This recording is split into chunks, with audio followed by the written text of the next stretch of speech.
Welcome to your midweek Barbados Today Evening News Update for Wednesday, July 8.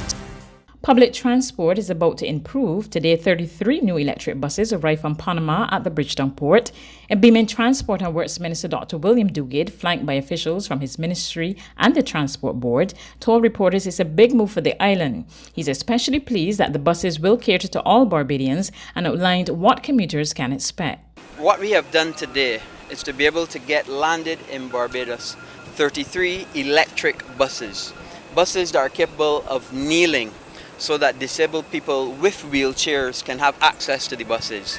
They have ramps for the wheelchairs as well, and they have foldable seats so wheelchairs can be carried on the buses. These are fully air-conditioned buses that will be Wi-Fi enabled as well. So this is a complete transformation, and it is the largest electric fleet of buses in the CARICOM region, in the Caribbean certainly. And we are very, very proud and very, very thankful for all of the people who worked hard night and day to get us to this point where we now have 33 electric buses landed in Barbados. And as soon as possible as we can get these buses commissioned, they will be available on the roads to transport the people of Barbados. Minister in the Ministry of Transport and Work, Dr. Peter Phillips, assured commuters this is only the start of the government's plan to improve public transport. The traveling public have waited long. There have been many complaints and so on from time to time, but we have moved as best as we can to improve the situation, to improve the service being offered by the Transport Board. We would have seen some improvement in recent times. As a result, COVID would have stopped us to some extent. But right now, we are ready to take off. Everything is virtually in place to have these buses on the road as quickly as possible. There was another big moment at the Bridgetown port today. Two of the world's largest cruise ships came a-calling. Symphony of the Seas docked after 7 a.m. to transfer 300 crew members to another ship. At the same time, the second largest cruise ship in the world, Harmony of the Seas, was also in harbour. From the Bridgetown port, Dr. Duguid and his team ventured to the Ronald Map Highway 2A, the Royal Westmoreland Junction, where new traffic lights are up and functioning. He noted that residents in the area have been calling for the stoplights at the junction, often the scene of deadly accidents. He's happy their calls have been answered. And we looked at our stock at the ministry, and we found quite a bit of stock was already there. Some, I believe, over 2 years stock that could have been installed here before. But we were happy to be able to come and get these traffic lights installed as a matter of urgency, because we cannot continue to have fatalities on our roads and those fatalities not be addressed. We cannot continue to have roads that are dangerous, or drivers that are dangerous, or vehicles that are dangerous. So we have a major program going through at the ministry where we improve safe roads, safe drivers, and safe vehicles. In other news, one man was hospitalized in critical condition with an injury to the throat after an altercation at Sobers Lane, St. Michael earlier today. Police say the dispute that occurred around 8:35 a.m. involved two Guyanese nationals. The man, who was identified only as 53-year-old Shabinath, and the woman, 45-year-old Rajde Prasad, sustained injuries. Investigations are continuing. In other news, Home Affairs Minister Edmund Hinkson today urged Barbadians to be fully prepared this hurricane season. Hinkson, who was on hand to welcome the new traffic lights at the Royal Westmoreland Junction in his St. James North constituency, assured the government has been continuing efforts to ensure the island is disaster ready. We would have met, obviously, social welfare, whose responsibility it is to ensure that the people are protected socially, the most vulnerable. That we've been involved with the Ministry of Agriculture to ensure that there will be food supplies to each area of Barbados, especially the Scotland district, which is, as we all know, susceptible in the event that any part of Barbados is cut off from the rest as a result of a hurricane system, and that there'll be sufficient food channeled to that area. And of course, we have renewed memorandum of understanding with food suppliers to ensure that. We recently met on Monday with the Housing Ministry and putting in place stronger arrangements for supply of building materials in the event that we need to get houses repaired for people. Of course, the Ministry of Education, who are in charge of the hurricane shelters, and clearly that is a potential challenge with COVID and the issue of social distancing. But we have worked out a system for that in terms of not having to decrease the amount of people in hurricane shelters, but also looking at getting more hurricane shelters available. In sports, England endured a frustrating return to international cricket as the opening day of the first test against the West Indies was disrupted by rain. Only 17.4 overs were possible in Southampton, in which time England battled to 35 for 1.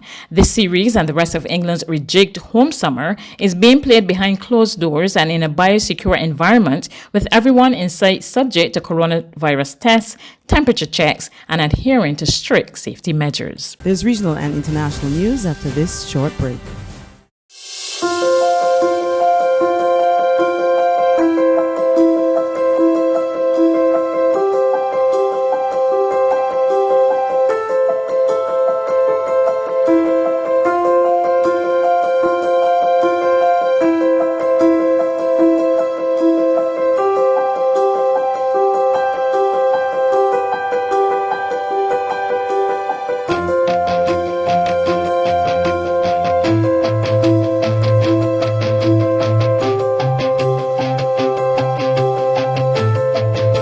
Barbados Today, news you can trust. To regional news, the Caribbean Court of Justice today threw out a controversial Guyana Court of Appeal decision that inserted the word valid into the consideration of votes for the election of a president. President of the court, Adrian Saunders, said in a unanimous decision that the decision of the Court of Appeal was null and void and of no effect.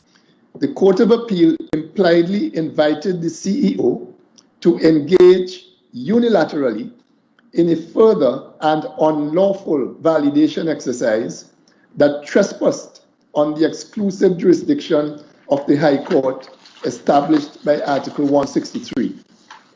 It was inconsistent with the constitutional framework for the CEO or GCOM to disenfranchise tens of thousands of electors in a seemingly non-transparent and arbitrary manner without the due processes established in Article 163 and the Validation Act. For all these reasons, the court adjudged that the provisions of Article 177.4 were not triggered by Ms. David's application to the Court of Appeal.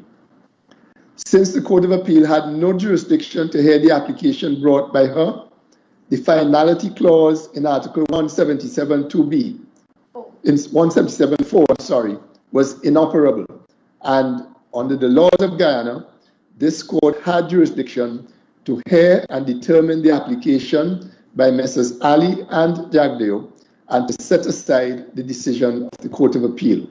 Meanwhile, the opposition leader Barrett Jagdeo welcomed the ruling and says he's looking forward to the declaration of the official results. We expect that they will move, the chair will convene a meeting and move this process speedily to a conclusion, and that it would end up in the declaration of the president.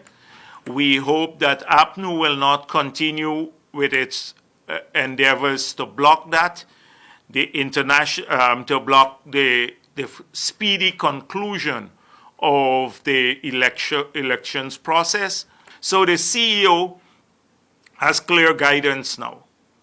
Let us see if he will continue to act unlawfully or in accordance with the guidance of the Caribbean Court of Justice, a superior court. On the international scene, Russian authorities have dug a trench around a remote Siberian village to enforce a quarantine after dozens of residents test positive for COVID-19. Adam Reid of Reuters Television reports. Living in Siberia must already feel isolated enough to many who call it home. But now Russian authorities have dug a trench around a remote village to keep residents inside. Dozens of locals in the village of Shuluta have become infected with COVID-19, believed after attending a traditional shaman ritual last month. Located in Siberia's Buryatia region, tiny Shuluta has 37 confirmed cases of the virus among its 390 residents. At the end of last month, it was decided to surround the area with a ditch, with the intention being to discourage tourists from driving through the village to a nearby national park. It also limits movements for the locals, some of whom have been sceptical about an order to self-isolate, like Engelsina Sheboyeva, who has tested positive for the virus. I don't believe it at all. There should be some symptoms at least. I have none, so I don't believe it. The introduction of the ditch means the only road into the village is now patrolled by local officials and Russian National Guards, who are only allowing entry to ambulances and food deliveries. That's news, but for the very latest, visit our website at www.barbadostoday.bb. You can also subscribe to our e-paper, email updates, or like us on Facebook, and sign up for our breaking news alerts via WhatsApp. We're also on Izumi Media and bus terminals, as well as Screenplay at supermarkets and gas stations near you. You can also hear us on Mix 96.9 FM and Capital Media HD 99.3 FM.